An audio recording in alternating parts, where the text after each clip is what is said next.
proceed. And yes, Honorable Saney. Thank you, Mr. Speaker.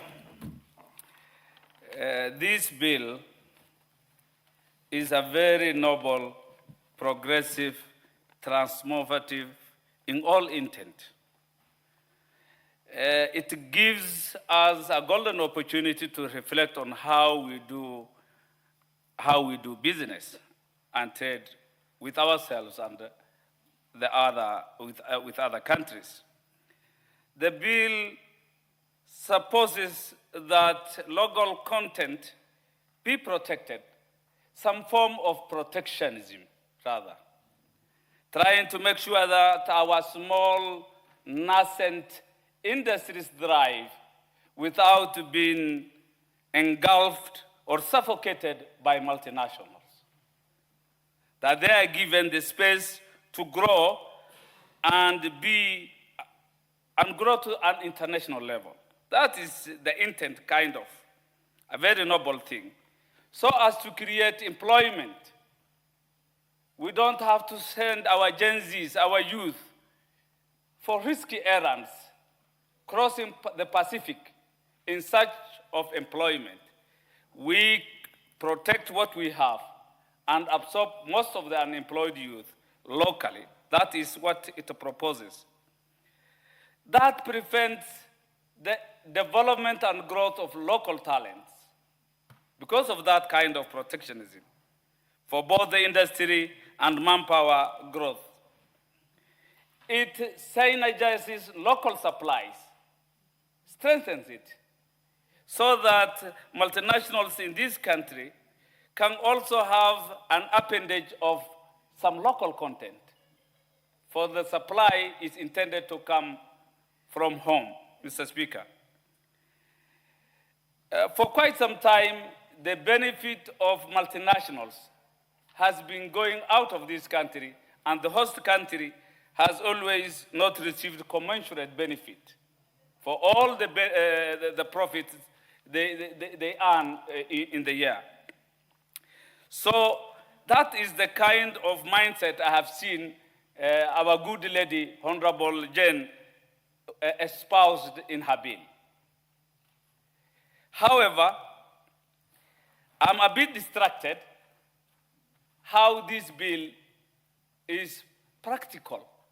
How can it be implemented?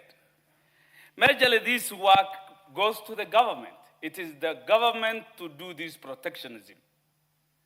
But what it proposes in terms of penalties, regulations by the CS, I feel this bill has to strike a balance between the good things it is trying to give in one hand, proposes, and the actual practicability, implementation. How can a multinational be forced to build the capacity of a local entity? I think that begs for many questions.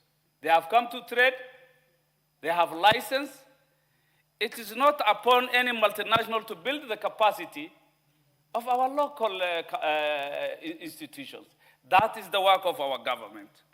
It is at the work of our government to give subsidies so that our small industries are not suffocated, they are cushioned, and they get an edge in terms of being competitive and offering better services locally.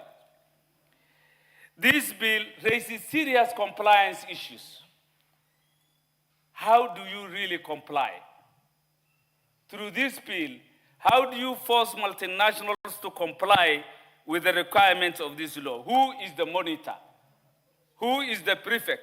Who shall make sure that these big companies, some of them more powerful than the government,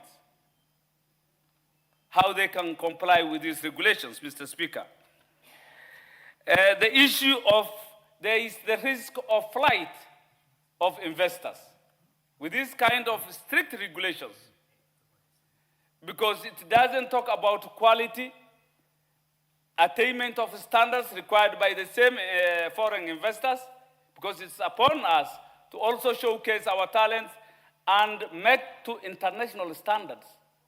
Without that, if we just make sure that all companies, international investors, comply with these rules as espoused, then there will be some kind of deterrence. Investors will leave the country. They will avoid these complications and bottlenecks. And there is the consequences of losing on other benefits once they leave, both in terms of employment and investment, Mr. Speaker. Then conflicts. Imagine of trying to implement, once this bill passes and the president assents to it, can we think of the consequences? Can there be some antagonism, conflict with World Trade Organization rules? That is a concern. Kenya must have international obligations. It is a member of the WTO. So there is that possibility of coming up with conflicts unprepared, and we may not be prepared. So we need to be very thorough and look it through thoroughly and make sure that it can be implemented seamlessly without causing any negative. So it's about balancing the benefits we will accrue from this bill and its practicality rather. And most of the work, who is the regulator in this bill? Who will regulate that these international corporations, international investors, companies comply? And what is the form of compliance? It's a big concern, it's a big issue, in as much as the thinking is good. The intentions are clear and well intended. I believe there are so many things that are discordant, and these bills need rethinking further.